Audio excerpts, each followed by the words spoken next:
In this video, I will be showing you how I use measuring to draw accurately. This is another approach to drawing without going through the effort of having to make a grid. It is really helpful when working from a reference image that you literally measure specific lengths in your image, as well as measuring specific shapes as they relate to other shapes and objects in your image. So to demonstrate what I mean, I will show you 3 examples of doing this with one of my own drawings. Here I have an image of a coyote that I will be using as reference for my next painting. I have made sure that it is the same format as my panel, 10 inches wide by 10 inches tall. And just to show you how I did that with Photoshop, here's a short clip. First thing I do is I grab my image and drag it into Photoshop. It opens up. I go over to the crop tool over here, and I can click C to get there as well.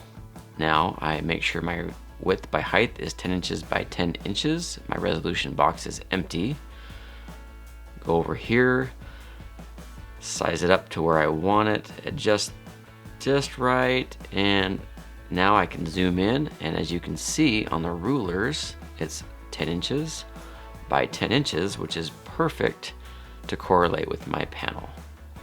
Before I start to draw the main outline of the coyote, I am going to measure some of the distances of specific parts to help me place him accurately on the panel.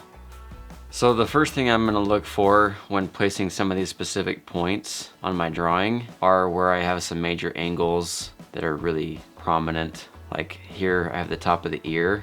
There's a big solid angle right here, and having this precise point is going to be really helpful. So as I look up here, I've got my cursor, and it's showing I've got 2 inches in, and it looks like it's about 3/8 of an inch down, and that's going to be right at the top of that ear.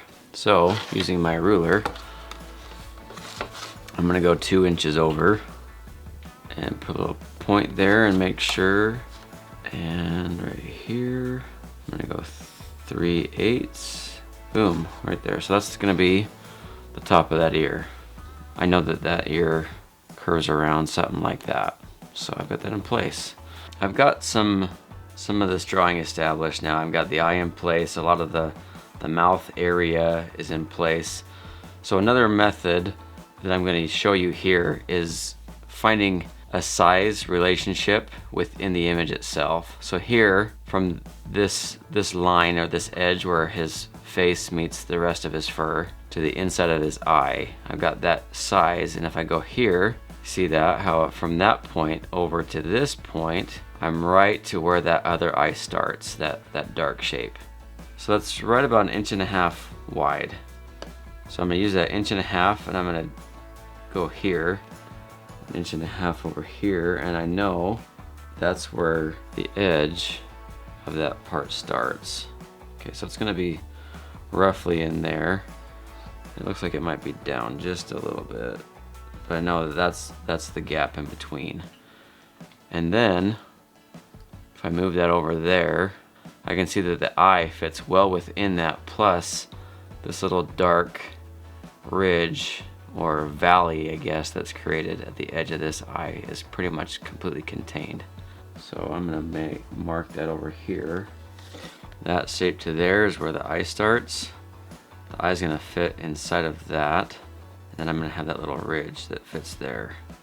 So it's gonna be roughly in that shape.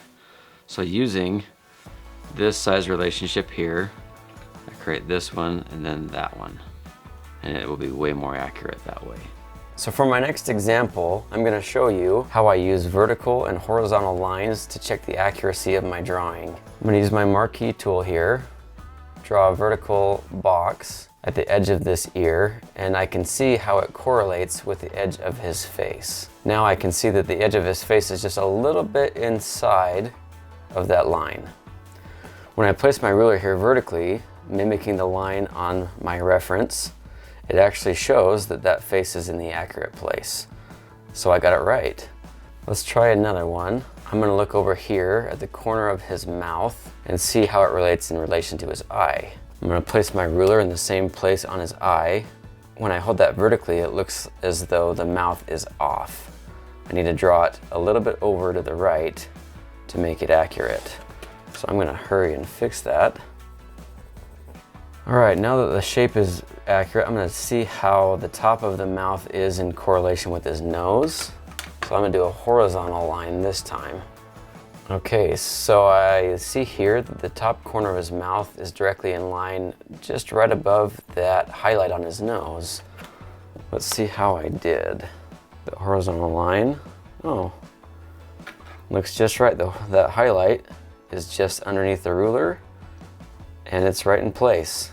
As you can see, as I use the horizontal and vertical lines to check the accuracy of my drawings, it's really quick and effective, and I recommend that you use it throughout the entire drawing process. So as a quick recap of the 3 examples I demonstrated, first, with the help of my reference image, I used a ruler to measure out specific parts and key points of the coyote to place him accurately on the panel. Second, I measured specific parts of the coyote image to help determine the correct placement of other parts. And third, I used vertical and horizontal lines to see how different parts related to each other. I really hope that these 3 examples will help you to draw more successfully. See you in the next video.